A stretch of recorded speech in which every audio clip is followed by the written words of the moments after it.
నమస్తే సార్. నమస్తే sir, Jagan తొక్కేయమని brother Anil Kumar గారు అంటే ఆయన బావగారు ఇలా చర్చలో చెప్పడం జరుగుతుందంట. సో అది ఎంతవరకు నిజంగా చెప్పుంటారా మీ మాటల్లో? జగన్ పేరు చెప్పలేదు కానీ ఆయన ఒక రకంగా అదే ఎసెన్స్ అవుతుంది.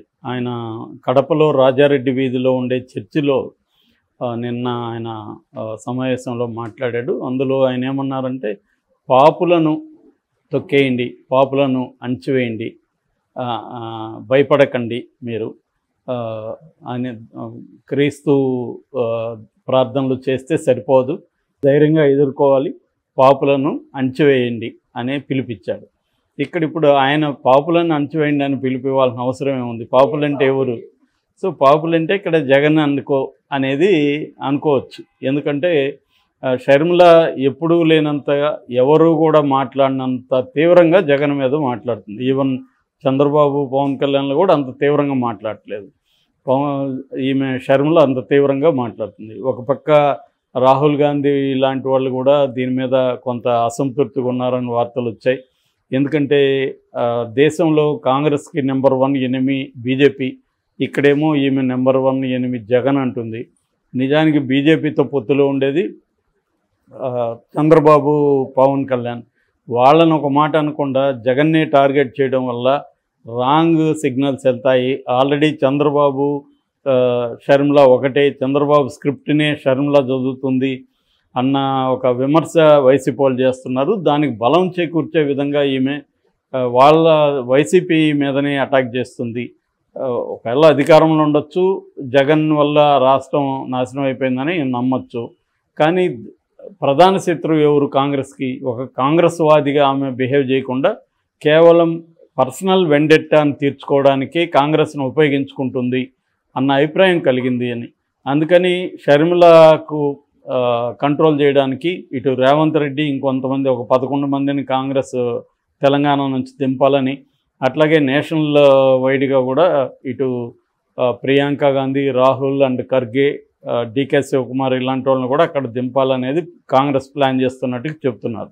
అంటే కాంగ్రెసే ఆమె బిహేవియర్ పట్ల అసంతృప్తిగా ఉన్నట్టుగా చెప్తున్నారు. అదేదో ఫ్యామిలీ గొడవలాగా అయిపోయింది అనమాట. నిన్న కూడా సునీతని అదే ప్రశ్నించారు పులివెందుల్లో, నువ్వు ఆ విషయాలు ఇక్కడ మాట్లాడకు మాతో అని వాళ్ళు అడిగారు. ఎందుకంటే వాళ్ళ ఇష్యూ కాదు కదా, ప్రజల సమస్య కాదు అది. వివేకానంద రెడ్డి హత్య అనేది ప్రజల సమస్య కాదు, అది వాళ్ళ కుటుంబ సమస్య. ఆల్రెడీ పైగా కోర్టులో ఉన్నది డిస్కస్ చేయొద్దని ఆల్రెడీ హైకోర్టు కూడా నోటీసులు ఇచ్చింది. కడప కోర్టు కూడా క్లియర్గా గ్యాగ్ ఆర్డర్ కూడా ఇచ్చింది. అయినా ఎవరూ కేర్ చేయట్లేదు. అదే వేరే వాళ్ళు చేయకపోతేమో కోర్టులు న్యాయ వ్యవస్థల మీదకి ఇది లేదని మళ్ళీ అదే సునీత మాట్లాడుతుంది. ఇప్పుడేమో అదే సునీత మరి తనకు అనుకూలంగా ఉంటేమో న్యాయ వ్యవస్థను గౌరవించండి అని ఆమె మాట్లాడుతుంది. తనకు అనుకూలంగా లేకపోతేమో న్యాయ వ్యవస్థ చెప్పింది ఆమె ఫాలో కాదు. మరి ఆమె వేరే వాళ్ళని విమర్శించే హక్కు ఆమెకేముంటుంది? ఖచ్చితంగా ఆమె కడప హైకోర్టు దీన్ని గౌరవించాలి, గ్యాగ్ ఆర్డర్ని. అదేం చేయట్లేదు. సో అందుకని జనమే తిరగబడే పరిస్థితి వస్తుంది ఇంకా రాను. ఎందుకంటే మీ ఇష్యూ ఉంటే మీరు కోర్టులో తీసుకోండి, మాకెందుకు చెప్తున్నారు అనేది వాళ్ళు అడుగుతారు. మా ఇష్యూల మీద మీరేం మాట్లాడతారు అది కదా చెప్పాలి. ఇప్పుడు సునీత వీళ్ళు ఏం చెప్పాలి? సరే ఒక మాట అంటే అన్నావు, కానీ ప్రజలకి ఆమె ఏమి హామీ ఇస్తుంది షర్మిల తరపున నుంచి? షర్మిల గెలిస్తే అక్కడున్న కడప ప్రజలకు ఏం చేయబోతుంది అది కదా చెప్పాలి. అది చెప్పకుండా ఎంతసేపు వివేకానంద రెడ్డిని చంపించిన హంతకులకి జగన్ ఆశ్రయం ఇస్తున్నాడు, అతను అవినాష్ రెడ్డి వివేకానంద రెడ్డి హంతకుడు అని చెప్తున్నారు. వీళ్ళు ఎలా తేలుస్తారు? నిజానికి అది కోర్టు ధిక్కారం. కోర్టులో ఉన్నప్పుడు కోర్టు తీర్పు రాకముందే ఒక ముద్దాయిని తీసుకెళ్ళి వీళ్ళు హంతకుడైన మాట్లాడేస్తున్నారు. నిజానికి ఏ రకమైన శిక్ష కానీ అతనికి పడలేదు. ఇప్పటి వరకు దాని మీద ట్రయల్ లేదు. అతని ఇన్వాల్వ్మెంట్ ఉన్నట్టు ఏ రకంగా కూడా సిబిఐ ఆధారాలు చూపించలేకపోయింది. ఓన్లీ దస్తగిరి హియర్సే ఎవిడెన్స్ తప్ప, అంటే ఎవరో నాకు చెప్పారు, ఎర్రగంగిరెడ్డి నాకు చెప్పాడని చెప్పిన దస్తగిరి ఎవిడెన్స్ తప్ప వేరే ఏమీ ఎవిడెన్స్ లేదు. ఆల్రెడీ గూగుల్ టేక్అవుట్ కూడా తప్పని సిబిఐ చెప్పేసింది. అదేంటంటే గ్రీన్విచ్ మీన్ టైంకి ఇండియన్ స్టాండర్డ్ టైం మధ్య గ్యాప్ను మేము పరిగణలోకి తీసుకోలేదు అనేది వాళ్ళు చెప్పారు. ఈ కాంటెక్స్లో సునీత వీళ్ళు మాట్లాడిందంతా కూడా ఇలా ఉంది. ఇక రెండో వైపుకి వస్తే గతంలో బ్రదర్ అనిల్ కుమార్ జగన్ని గెలిపించడానికి రాష్ట్రం అంతా తిరిగాడు 2019లో.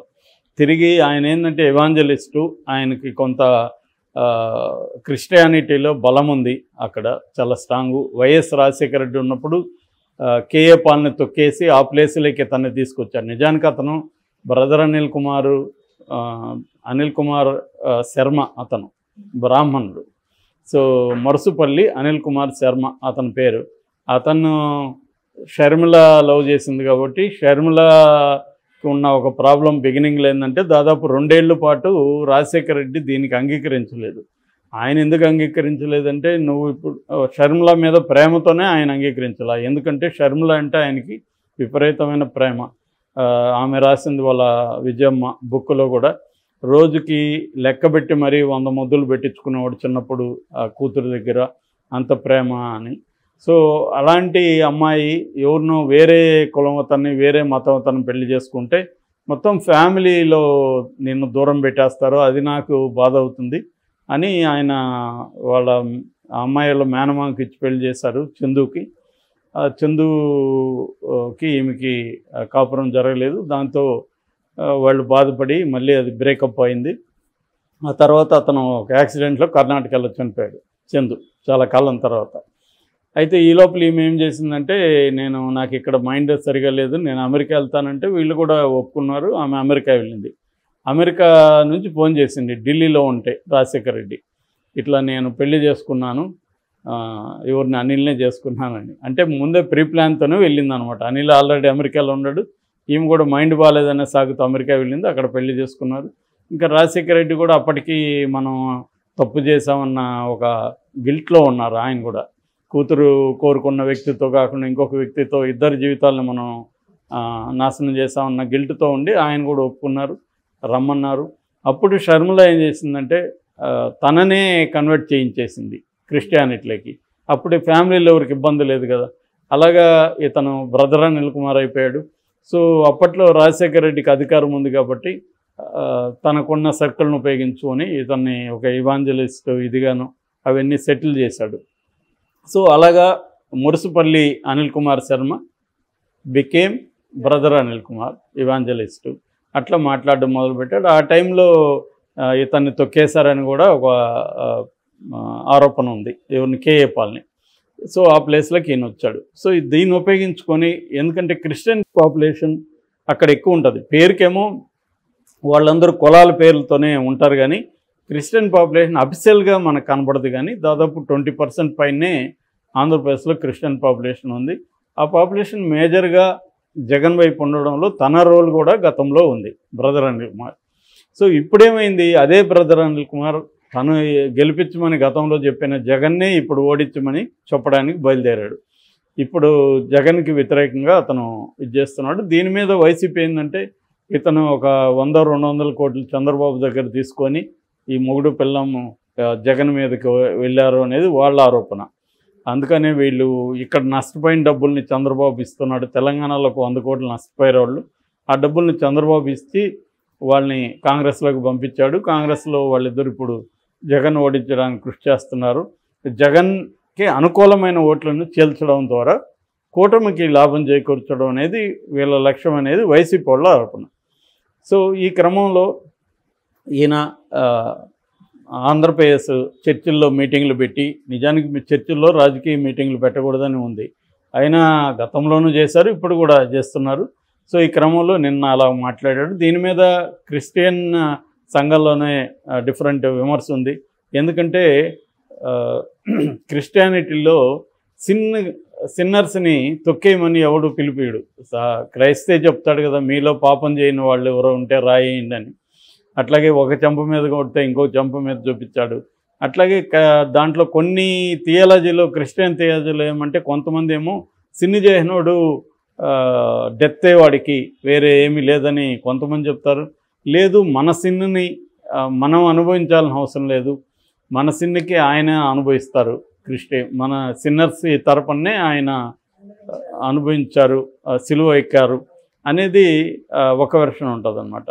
సో ఈయనేమో సిన్నర్స్ని తొక్కేయండి అని ఈయన పిలిపిస్తున్నాడు. మరి ఇది క్రిస్టియన్ ఐడియాలజీకి వ్యతిరేకం కాదనేది కొంతమంది వాదన.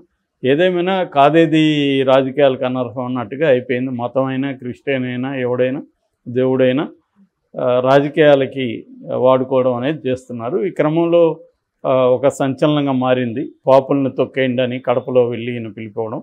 మరి ఈయన పిలుపు ఎంత మేరకు క్రిస్టియన్స్ ఫాలో అవుతారనేది చూడాలి.